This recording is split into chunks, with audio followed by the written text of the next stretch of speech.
Okay, hello you guys. Hello. Okay, so today we will be discussing about a topic which is airborne diseases is difficult to control. What is our view? So before we start, I guess I should explain what is airborne diseases anyway. Airborne diseases is a type of diseases that spread out by the environment by pathogens and bacteria. Okay. It is relevant to our social and culture because we are breathing air, so it's kind of logic, okay? Okay. In my opinion, airborne diseases is difficult to control. Why? Because we live in an environment that is open. It is an open air, especially in Malaysia. Okay.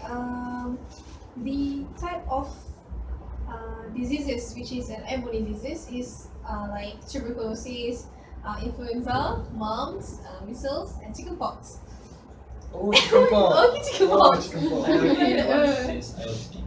What? I already had chickenpox. Oh, me too. You too. So if that is a type of airborne disease, maybe you got that chickenpox maybe from your friend that have the chickenpox at the same time, but you did not realize it. That is why airborne diseases for me it's quite hard to control because sometimes the exposure from other people is not realized by you, so you didn't know. You make contact with them, or maybe a needle or like puncture, like a cut. Maybe the cut is infected, so that you get infected by the airborne diseases. So what do you think? Oh my God. Thank you, Jazira. Yes. I think I agree with you. Okay, thank you. Yes, because just like the examples that you have stated, chickenpox, tuberculosis. Whew. I remember that. Okay. Because chickenpox is a virus that we can get when we get contact to that person. So that just like the Zira said, we cannot avoid found contact with people because we humans, right? We interact with each other. We socialize. Every day we meet people. Every day I meet you. Yeah. So that it is difficult to control. How about you, Kiki? Okay. Okay. In my view, even though the airborne diseases is hard to control, but it depends on the country itself. In Malaysia, like that we live, Malaysia have a good health system. Our ministry that provide for us. Apa? Sorry. Okay. Like for a baby, they will give a vaccination for measles at early 9 months. So it's a very good prevention for that particular diseases. For children also, we already have vaccination at early standard 1. Standard 6. No, standard 1. Standard 1. Yes. You not remember? During your standard 1 you have injection? Maybe I cry, so very tough. I remember. Maybe you cry during No. Oh, I Sometimes can bad hear, memory, sometimes bad memory can stay long in your head. No. In your head. Yeah, in your head. No. In your I still I can remember. try to say. Okay, the point that you're trying to say is that Yeah. Even though it's hard to control, but it depends on the country. If like Malaysia have a good health system, we still can control it. It still can be controlled. Even if hard, it still can. That's what I mean. How about you, Shamini? Yeah, I think I have to agree with Atiki because if you see Malaysia is not our population is not very crowded, right? Like our population is not crowded as compared to other countries like India or Africa. So usually these airborne diseases, to my understanding, it usually spreads easily in very overcrowded places like when you have a lot of people in a particular place, and then you don't know the person. Yeah, every day you have to face different people, but then you don't know them. When it's too crowded, you don't know who are they and all, right? So it's like you can't be blaming that it's difficult to be controlled in Malaysia because as I said, our population is not that big. So you can actually take steps to prevent airborne diseases. So you can always start from yourself. Say you have if you have to face a situation where you have to go out you have to go out and meet people, you can always wear mask, right? You can always wear mask, and then like it's something good for yourself. You're just trying to protect yourself from all those diseases from out. Or usually these airborne diseases are also highly related to poor hygienic conditions, right? So if you keep yourself surrounded in a very a clean environment, and also I think the possibilities of this airborne disease can be greatly reduced. Yeah, so that's what I. And I want to That's add my one more. In Malaysia also, in any workers that work in food industries like KFC, Starbucks, or any Oh, sabar. Because you work there, right? yeah, I experienced work with Starbucks. So Barista. yeah, before work with them, we are compulsory to take a typhoid injection for a vaccination to that disease. Yeah, so I think our what I can Health say, system. yeah, our health system in industry also is a very good to prevent all these airborne diseases. Maybe you're saying that it is good because we are in Malaysia. What I was trying to say just now, maybe because I was thinking in a very large aspect, not in Yes. Malaysia. Yeah. Because I was thinking like for like overpopulation country like India and so on. Yeah. But they doesn't have a health insurance like we have Yeah. because they cannot walk in hospital like we do. So okay, what do you think, Farid? Maybe you have some kind of opinion to share Okay, with us. in my view, airborne diseases is hard to control because we live in the environment that they also live, such as the dust.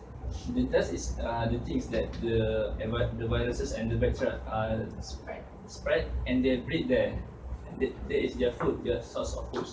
Then we can sometimes we go to a new environment, then we just pass by, and then the bacteria just pass by to us. Yes, we can just prevent the thing that because You can prevent things, yes. yes. I think I can explain what Farid is trying to say. I'll just try to help you out, okay? Maybe you're trying to say that it's difficult to be controlled because it's always around you. around us. Because even if it's you in a very hygienic place, the microorganism will be There's there. still a percentage of They microorganisms. will have a percentage of microorganism. Yeah. Yeah, but there are good and bad microorganisms. But then sometimes you meet new people, and then you don't know they have the symptoms that you have they have the diseases. Sometimes we don't know the symptom. Maybe the person just sneeze, and then you thought it's already a normal sneeze, but then it already contaminates with the viruses, and then during that way you can be infected with the airborne diseases. So I think the airborne disease is hard to control. Yeah, I got your point, but that's what vaccination used for, because every human have his immune system. Okay, that's why we have to get vaccinated to stimulate our immune system. That's true. In everywhere we have the microorganism. Even though here also we cannot see them, right? Okay, that's why we have to get a good health system. And like just say, she said just now is about whole population, right? So that's what I say. It depend on which country. Yeah. Which country. Which Yeah. country they are living? Which country that have a good health system or bad. Okay, so what you were saying is airborne disease is hard to control. It's really It's it hard to is- control in So it country is that hard have to big control when they have overpopulation people. overpopulation living and inside. have a bad Poor health health system.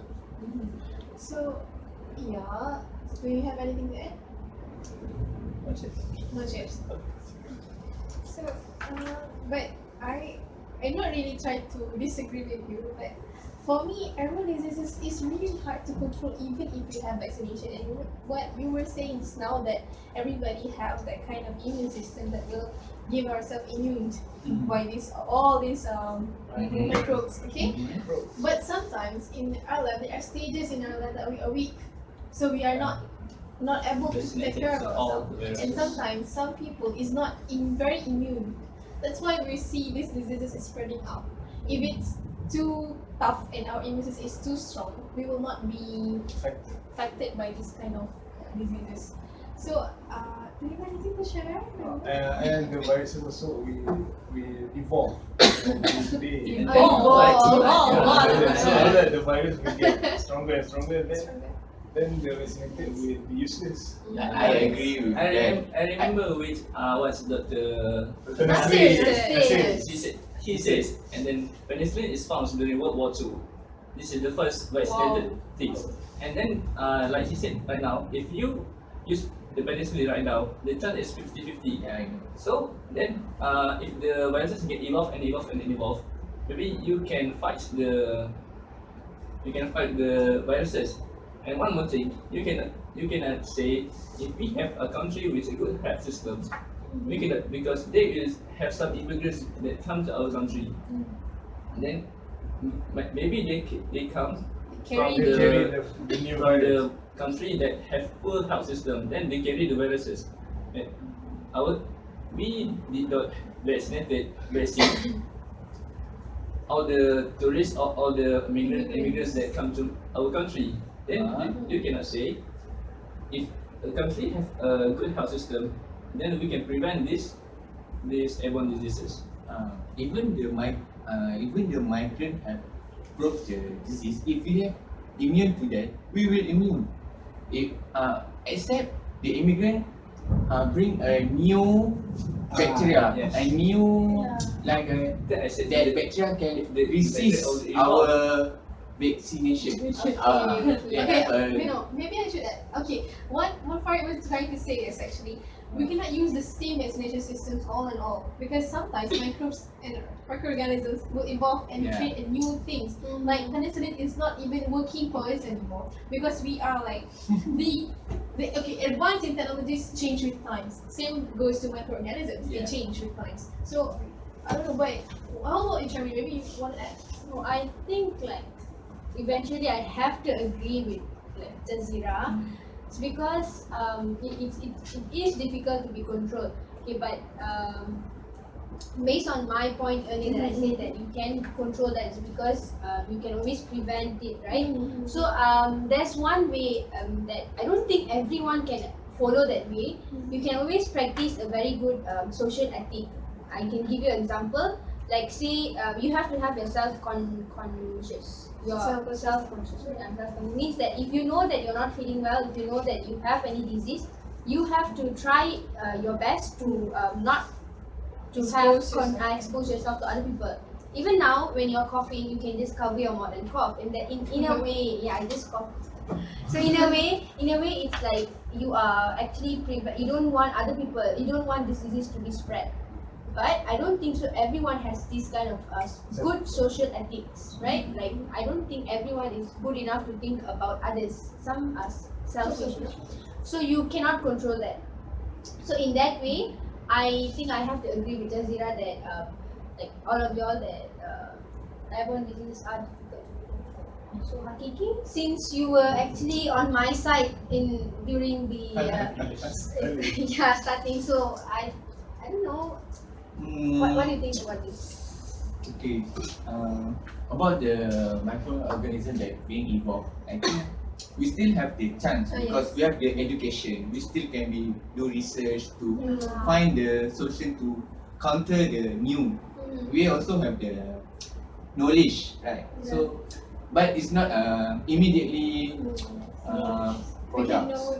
We need time to research, right? But we still have a chance now. But I would say what I should just like saying that I'm not trying to like describe your point. I know. That maybe the point of view is like, because everyone is the topic just now is like kind of general. It's very general. It's very general, so it's not going to be in any aspect. So I think we have reached our consensus that airborne diseases is difficult to control.